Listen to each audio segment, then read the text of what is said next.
secret societies across the planet proudly claim to have geniuses such as Mozart and kings amongst their membership. But none of these secret societies allow their members to speak of the rituals which go on behind closed doors in palaces and government buildings around the world. The satanic rituals of Freemasonry have been practiced by several kings of England, but all those questioned sweep Freemasonry's darkest satanic secrets under a very plush carpet.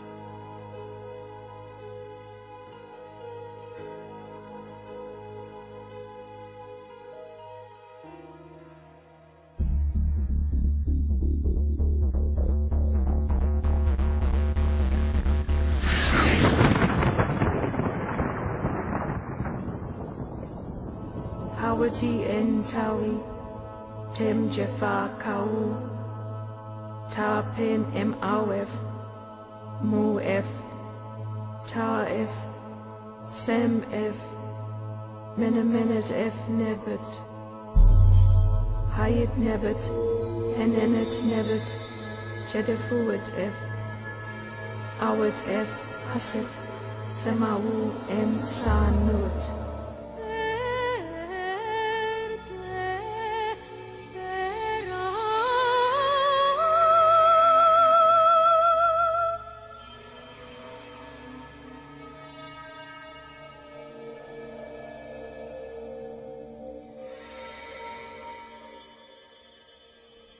One of the most influential secret societies spawned by the Bavarian Illuminati is the Order of the Golden Dawn.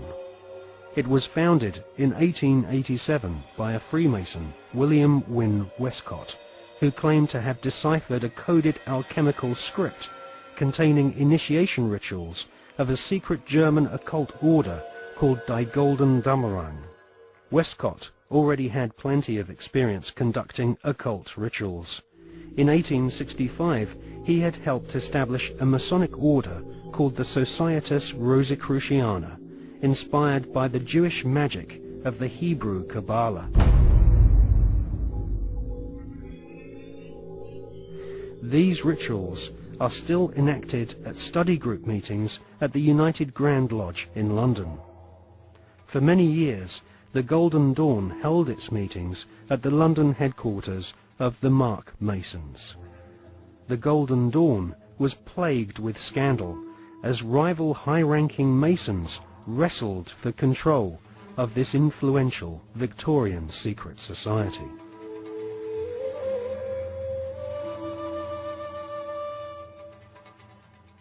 In 1891, Westcott lost control of the Golden Dawn to another high-ranking Freemason magician called MacGregor Mathers.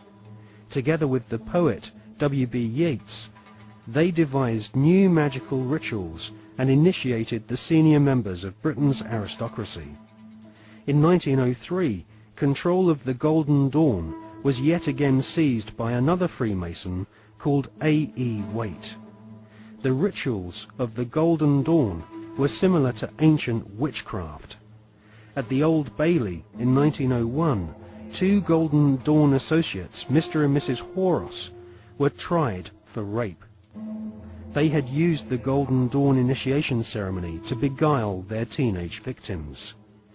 The Golden Dawn was nothing more than Freemasonry with added semi-satanic and sexual mysteries.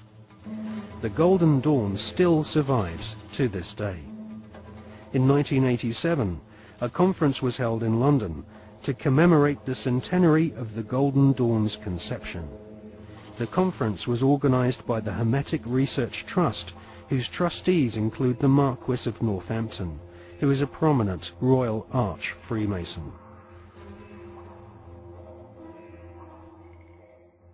Satanists do not take part in certain rituals with certain sounds in certain places and certain colours and certain, verbal statements.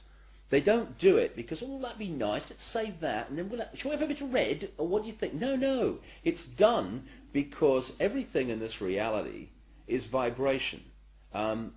Consciousness in this reality is vibration. Everything is a vibrational field. This is how astrology works. When we're born, where the planets are, they're sending out vibrational projections that are affecting the vibrational field that we are born into, and that's why we are affected differently at different times of the year. Therefore, they understand this, and they're manipulating these vibrational fields all the time to manipulate us. And so these rituals, just a pageant. It's like the Freemasonic rituals. You know, you talk to Freemasons, the vast majority of Freemasons not trying to manipulate anyone, not on a mass scale anyway. And they'll say, so what about these rituals, mate? Oh, I don't know. They do silly things, roll your trouser leg up and bare your bloody breast. I don't know, it's an ancient bloody tradition. I don't know what it's all about. Anyway, you know, they do a nice dinner, you know, so you only have to do it once. They don't realize that these initiation rituals are actually set up to affect the participants in a certain way that allows these other dimensional entities, which folklore have talked about for thousands of years all over the bloody planet, this theme of possession by demons. These are entities that exist just outside the frequency range of the five senses. Because, you know, again, because of the suppression of basic knowledge of who we are and the nature of life, we become child's play to manipulate. For instance, people look through their eyes and they think they're seeing everything in the space they're looking at. No, they're seeing a fraction of it. They're seeing a tiny frequency range that the five senses can access. Just like if you tune to radio 1, you get radio 1. You don't get radio 2, you get radio 1. And this is why, you know, if there was a cat in this room now, it might be reacting to what is to us here empty space. But it's not empty space to the cat because it has a greater visual frequency range. Now, just outside the frequency range of the five senses are entities that are manipulating this five sense reality through these particular bloodlines. And one of the key places where this possession takes place is during these satanic rituals and gatherings, when the vibrational environment is created by the ritual that allows this takeover of the mental and emotional processes of these people to take place. And this is why you'll meet so many people who've known famous politicians and staff when they started in politics or before they came into politics. And they'll say, you know, mate, that guy ain't the bloke that I knew. Well, mentally and emotionally, that's literally true in a lot of cases because of this possession that takes place. And people think it's kind of far-fetched and maddening, and that may happen in Babylon, but not now. Well, please. That very thought is the greatest defense mechanism this grotesque conspiracy has to protect it.